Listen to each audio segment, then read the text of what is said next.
Well, good afternoon. Come on, I know lunches should be wearing off by now. All right. I have before me two balloons. They appear to be identical in shape, size, and stature. The difference in these balloons are not the characteristics that the eyes can see. Like some companies that start out on lean journeys, they reach a point and then it becomes internal. So which one of these balloons is your company? How do you know which one it is? See, now you sound like consultants.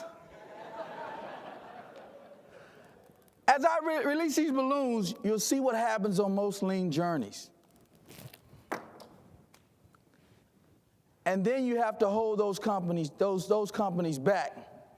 When I came here last year to speak, it was about a turnaround. Fayetteville was a struggling plant, and I got the call. I was in Lawton, Oklahoma. And they flew in, and Lawton is the flagship of Goodyear. And they said, Billy, we got an opportunity for you. And I was excited. I said, wow. I called my wife, and I called my mom. I said, babe, I got the call. I think I'm going to Akron, corporate headquarters. I got it. Carpet jet flies in. We go to a restaurant. It's Billy. We want you to go to Fayetteville, North Carolina.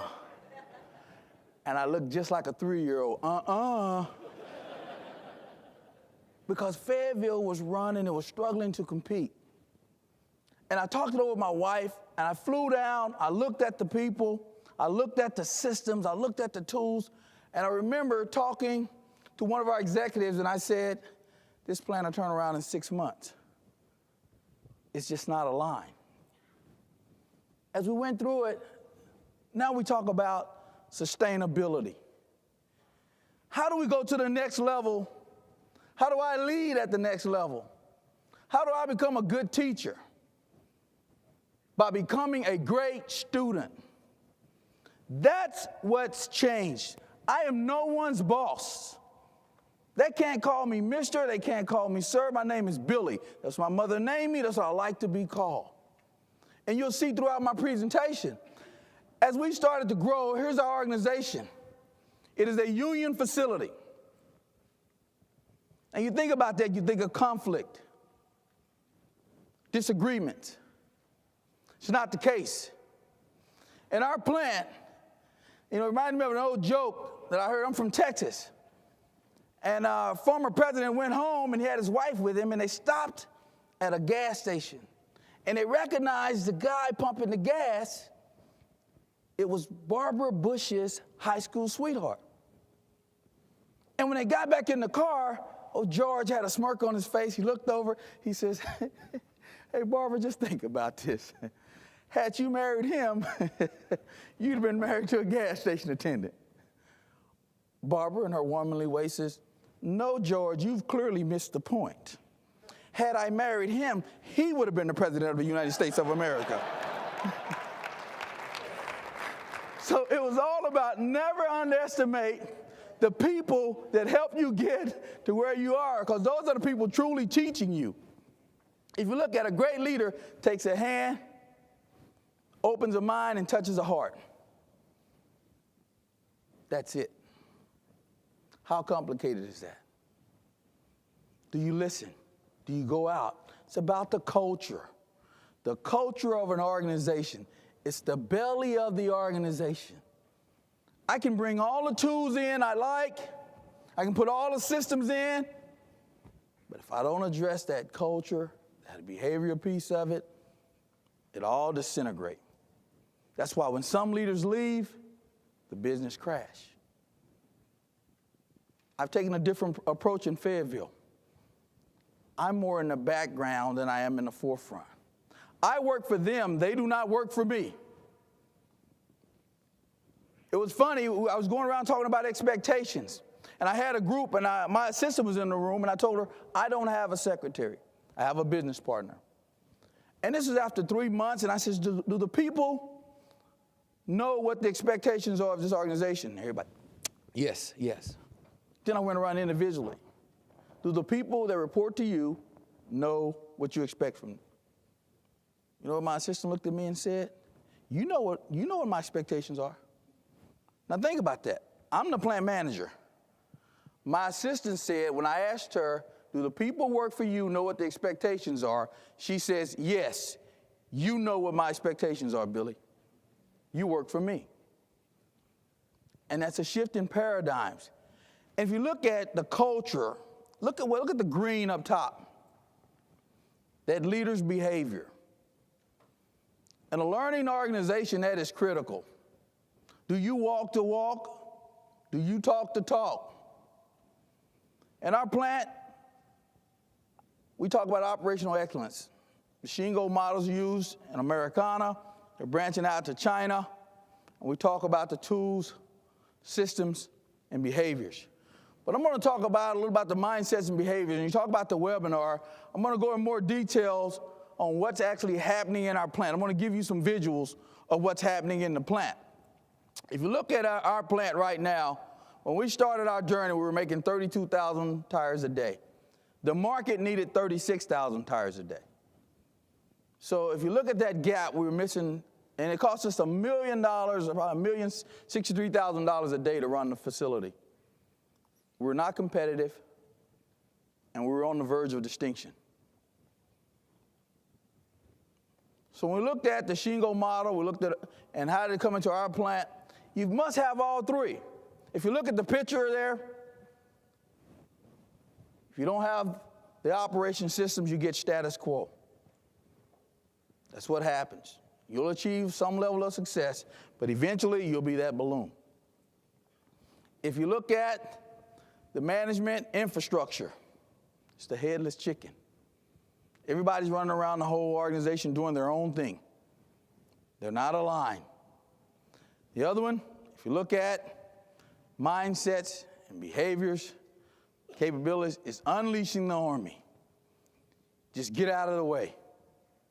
Because the organization takes over and has its own mindset of excellence that you can't stop. And then you get continuous improvement when they're linked together. You look at the mindsets, we talk about it, your feelings, your beliefs, perceptions. What motivates you? How do you tap into that?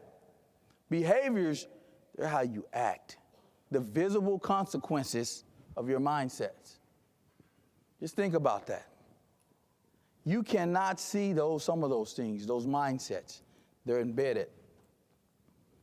When you look at the mindsets of a company, you need a business culture that's ready for change. How do you get there? We were not ready 2 years ago. The organization as a whole was not ready. Us as a leadership was fractured. We knew all the answers. My staff, myself. It was a rude awakening. We had to swallow what they call some humble pie as we started the journey. We talk about behaviors, we talk about their being visible. You can see them. And sometimes we ignore them. We walk by them. And then we start expecting what we get versus getting what we expect. And the minute you get at that point, again, you're like the balloon. The mindsets, they're hidden. They're the needs, what people need. You know what? Every day I come in, I walk the hallway, and I speak to everyone. I have a 2-foot rule. 2 feet. You get within 2 feet of me, I shake your hand. Every time.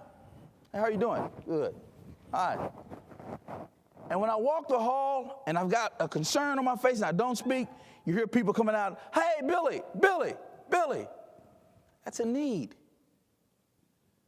That's a need that if I neglect it, it has negative consequences. When you look at values, again, you can't see those things. But people will show you. If you ask, they'll tell you. We started what's called a mirror exercise. And it's like a mall. We set up a gallery. And those that want more detailed information, I'll give it to you. But what it is we send people through and we talk about things that are normally characteristics of a union facility. Lack of trust, us versus them. Lack of communications, always fighting. So at that point, we wanted to get in the inside of the union to get a better understanding of what the union was doing. Now, this also happened in Lawton, which was a union-free facility. Here's what our goal. We wanted teamwork. We wanted to all work together. We wanted to get away from the us versus them. No one had the roadmap at that time. We were not confronting reality. So here's what happened. We did the mirror exercise. In the mirror exercise, you have to really look in the mirror, and sometimes you don't like what you see. But can you accept what you see? Now, here's where the presentation, in my opinion, transformed our whole company. We went to the experts. We listened to them. And the first thing I told them, I said, quit coming to me, treating me like the mother in the grocery store with a little baby. So we go to Walmart or something, or you go to the grocery store, the little mother walks up. What do we all do? Walk up to the baby carriage, look in and say what? Oh, it's so cute. You're so precious. And then walk away and say something totally different. Ooh, you see that baby? Right? Here's what I encourage them. Walk up to my baby carriage, look in and tell the truth. Dang! Billy, you got an ugly baby. At that point, I'm not going to the beauty contest. I'm going to get some barrettes or something. It's a different mindset. So what happened? We had to accept the ugly baby. It's my baby. I love it. It'll grow up to be cute. And here's some of the things of the ugly baby. No trust. People didn't trust us. They felt they were being micromanaged. You can read through the list. It was like abusive leadership. People were not buying in to the whole cultural change. Took on a different mindset. Here's what reality really was. Those were our ugly babies. Our machines were unpredictable. People had a good attitude. Roles and responsibilities were not defined. We've always done it this way. We're going to continue to do it this way. If you don't like it, go get my union steward. That was reality. So we set up the mirror exercise where they come through and there's boards set up about trust, communications, and we interview them and we interview our leaders and say, here's what we think reality is. And as they go through this maze of a mirror workshop, they get to write down brutal honesty. And I'm going to tell you, we were massacred. We were truly massacred. But what they gave us was a roadmap to success. We just had to listen. We had to embrace it. At that point, then we could see those things that are normally not seen. It was a paradigm shift. People could come in now and talk to us about things that had been buried under the rug for years. Leaders started to listen. Leaders became great students. We started working for the people, and they quit working for us. Everyone became a CEO in the company. What would happen before is you ask the operator, do you know what the expectations are? Yes. You want me to come to work, build a quality product, be safe, and save on cost? Worst answer you could get. And then we wanted them to walk in with their lunchbox and check their brain at the gate and keep moving. Just do what we tell you to do. And that's what they had done for years. Now, you bring your brain into the guardhouse with you. Now you're a CEO, you're running a tire machine. Our CEO came to visit the plant. He walked up to a tire builder and he says, tell me what your expectations are. Here's my trigger. I must build this amount of tires. I cannot scrap this many. Here's what my labor goals are. I work this many hours a week if I go over. Here's what it means to the budget.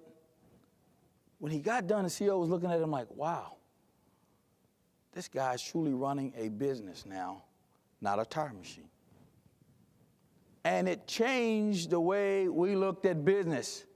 It changed the way I did my job because I truly became an enabler now instead of the person making all of the decisions. And as you look at some of our supervisors, look at the bottom one to the right. None of my bosses took time with me, and I made it.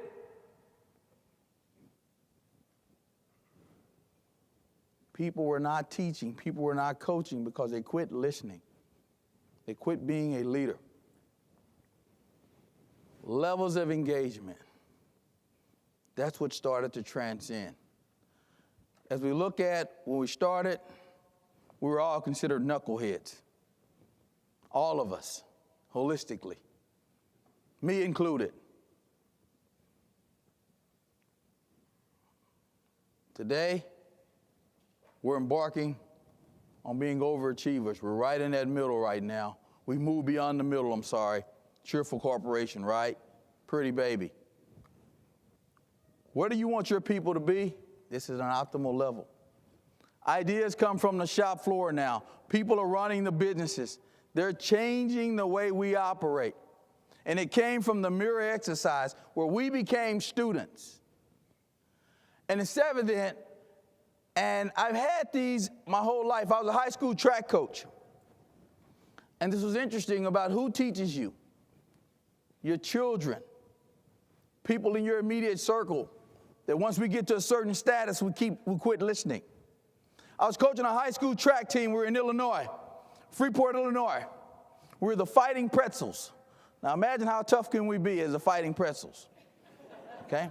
We did good on a local scene. At that point, we was going into the state meet. We had won locally. Now the demographics of my team was there were 3 little white girls and 1 black girl.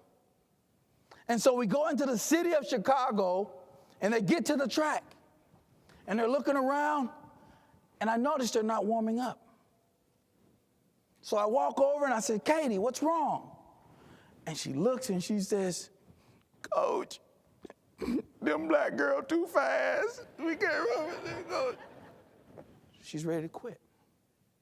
I said, get in the car. We're going back to the room. I said, you go up to your room, come back down, and tell me what you're going to do to compete. Show me that you're willing to compete. So they go up to the little room, and it's funny. The little black girl French braids the little white girl's hair. They come downstairs looking like 3 little white black girls. And they think it's going to make them run faster. See, they misinterpreted, show me that you're going to run faster. So at that point, I get mad at her. Get back up to your room. I says, I've never taught you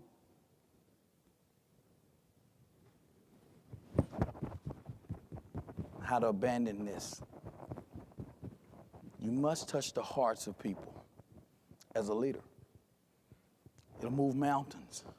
When they came downstairs, she says, Coach, can I get your rule book? I said, sure. She said, we want to change the order of the relay team. I'm like, she says, I want to go first. We're going to put the fastest girl first, the second fastest girl second, the third fastest girl third. Coach, we're going to put the donkey on the end. I said, Katie, that doesn't make sense. The same 4 girls, the same distance equals the same place, last. Coach says, the assistant coach said, Billy, you always talked about trust. They've listened to you this whole year. See, now here's your test as a leader. You got to listen to Katie. And I look at him, as hard as it was. I says, okay, Katie, you got it. But you're going to embarrass that girl on the end. You're putting your teammate out there. She says, Coach, just trust us. They come down, they don't speak to me, they go to the thing. They line up, they sound the gun. Pow! We're off, we're winning, we should be. Katie's first. They make the second exchange, right? The quick change. Stick, boom. We're still out front. Third, boom. We're going into the anchor leg and we're dead even. And we've got the donkey on the end. Everybody else has thoroughbreds. And my girl's there waiting, she's serious and she's looking. And then when she hit her mark, my girl takes off. And she yells, stop! My girl puts her hand back, boom, she takes off. What do you think every other team did? When they realized what happened, we were 15 meters ahead of everybody, and they couldn't catch the donkey. So they go on and they win the race. So pretty soon, the announcer comes on, we need the head coach of Freeport High School to the protest booth. And I'm looking for Katie, I'm furious as a leader, as most leaders do, right? I'm ready to kill, right? It's bad, I'm gonna kill. Katie, what were you thinking? Hold up, coach. You told us if we believe in ourselves, you'll find a way to win.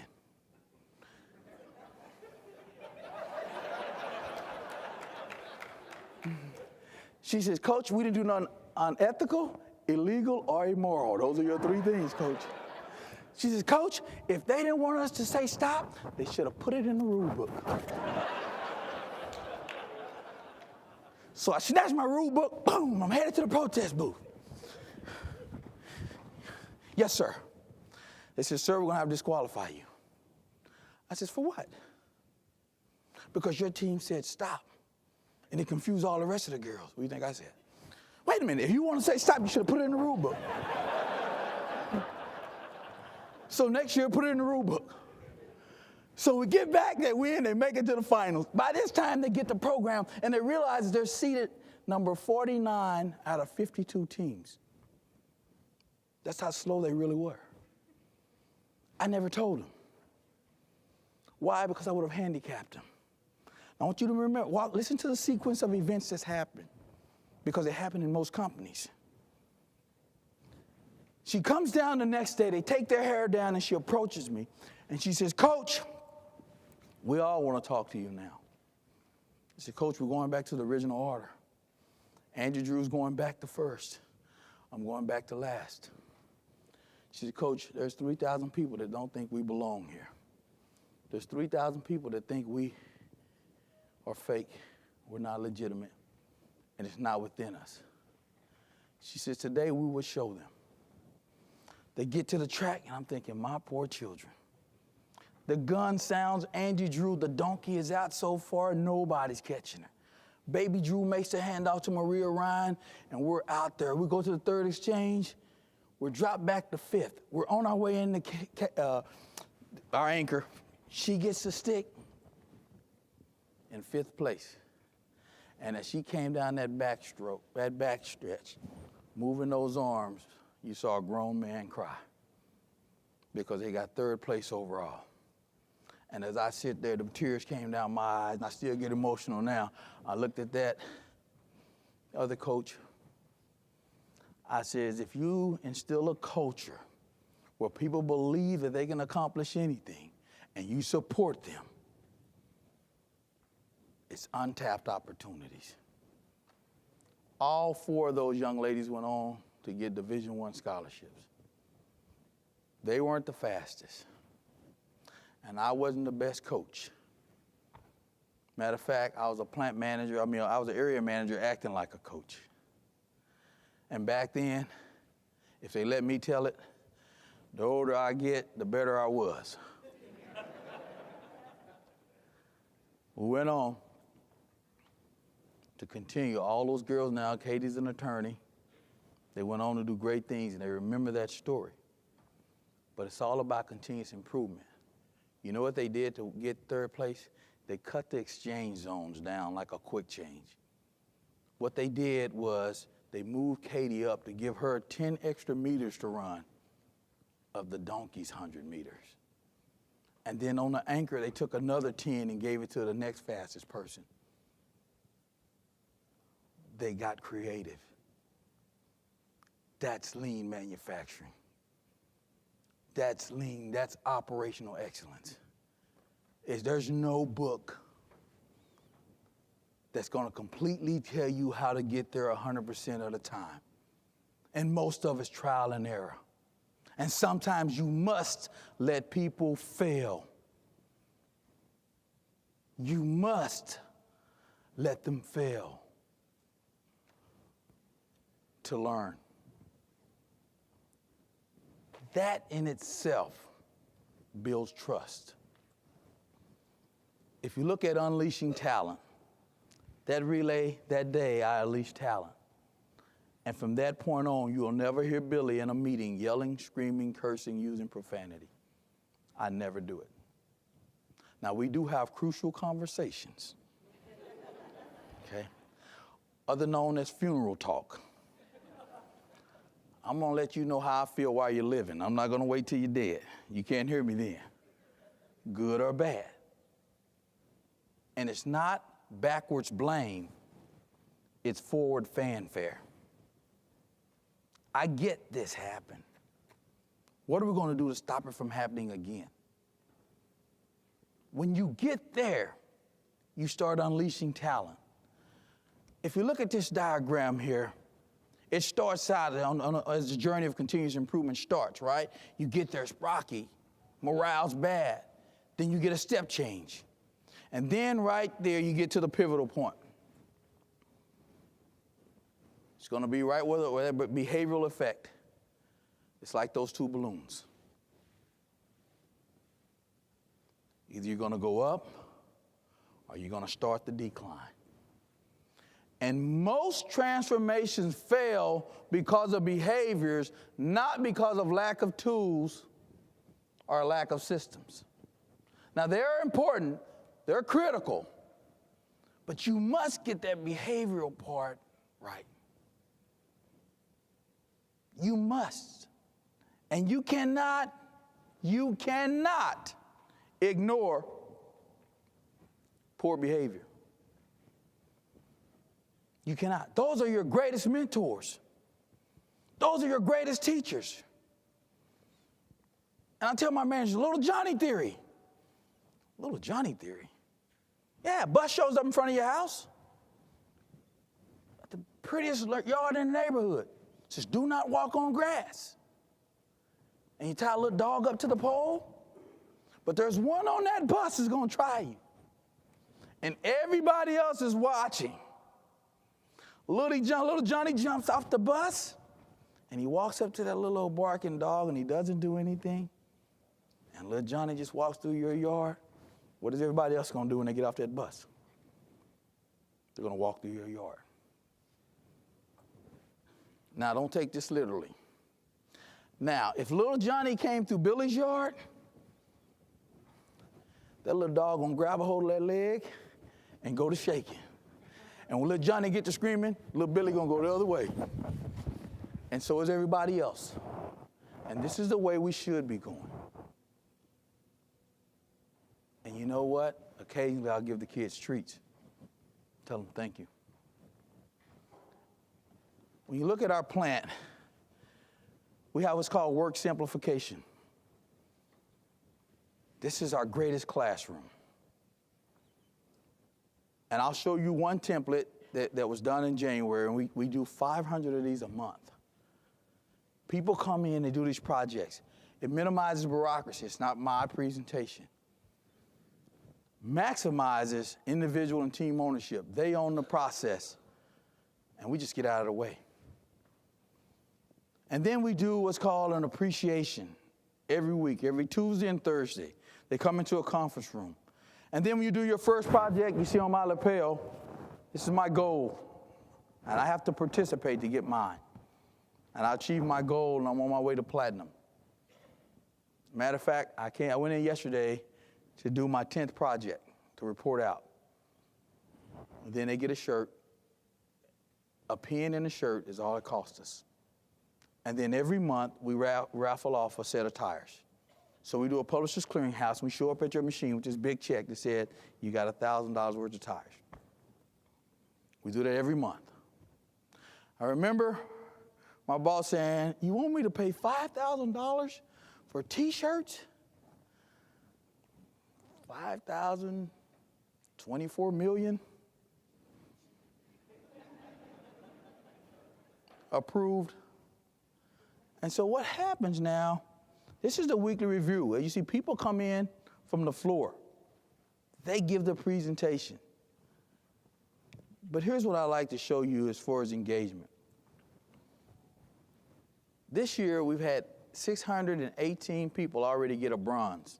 That means 618 people have already done one project. Of that, 325 advanced to silver, gold. 26 people this year have reported out on 12 projects or more. Here's where the game changer came. Initially, we just started with my staff. This is the scorecard. Everything in our plant's red, green. So we started with the top level, and we thought, wow, this is caught on. So then we went to a deeper level in the organization. This is part of their IPRs. They must do one project a month if you're in a leadership position. You must get on the floor and do the project. Okay? You must lead the project. Started out with just the core business. I'm going through tire assembly, component prep, curing, final finish. But here's where it got tricky. These are support organizations now. HR, finance. People on the shop floor didn't know those people. So they had to come out, i.e., engineering, facilities, new tire development. Continuous improvement is about a culture. Now every leader is a teacher. Here's what they said, we listened. We had to humble ourselves. Before engagement, that's what it looked like when you walked that shop floor. That's me right in the middle. I have to don that same suit and go out there and clean up. As a leader, I'm the student in that pack. I'm not the person holding the bullhorn. I'm the student. After engagement, that's what it looks like. Those B units look brand new today. I had nothing to do with it other than work for them. And working for them was giving them everything they needed to be successful. If you look at the offices before, there are silos. After, they asked me, Billy, can we redesign the whole office? It's not going to be pretty, but this is what we want. You got it. They told me, Billy, each one must teach one. The only constant in life, Billy, is change. That's their slogan in that business center. The only constant in life is change. And what happens? Sustainable results. Here's a project that a person, and there's many, I just pulled this one out. This is a blade recycling. So they must put this charter together. They have this template. And once they put the template together, and then here's their improvement analysis. So it's simple because we want the operators to fill it out. So they take this in their core group, and they fill out this chart, and they tell us what they did to improve. At that point, they talk about before. In this project, it was about blades. And this operator saw a blade that we were paying $7,000 to $5,000 for, and he saw us throw it away when we got done with it. So he literally went and got it out of the trash. Here's what it looked like before. He took it to the shop because he's empowered now, gave him his recommendation. They cut the blade down, resharpened it. That's what it looks like now. They tried it. It even cut better. $25,000 this person saved. That person's own initiative. Last year, we had 762 bronze. Year to date, we've already have 620. Talk about every leader as a teacher. Are you listening? Are you listening to your associates or not? One of my greatest mentors told me about my ugly baby, and I don't even know him today. I was interviewing with Pepsi Cola. I drew the president of the company. And as I went in the interview, I had good grades. I was on the dean's list. But I didn't know how to interview. No one had helped me with that part of it. I walked in. I had my head down. He said, "How you doing, son?" I said, "Hello." He said, "Have a seat." I sit down. He says, "Tell me something about my company." I says, "You make soft drinks?" He says, "How diversified are we?" I said, "You put them in a can and a bottle?"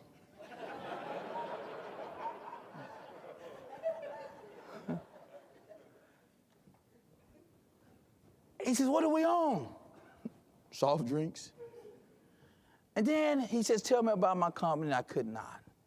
When I got done, he said, son, that's the worst interview I've ever seen. The only thing you did right was not lie. So I'm going to invite you back. I couldn't wait to get out of his office. Now here's where the ugly baby came. The next week, I interviewed with Goodyear.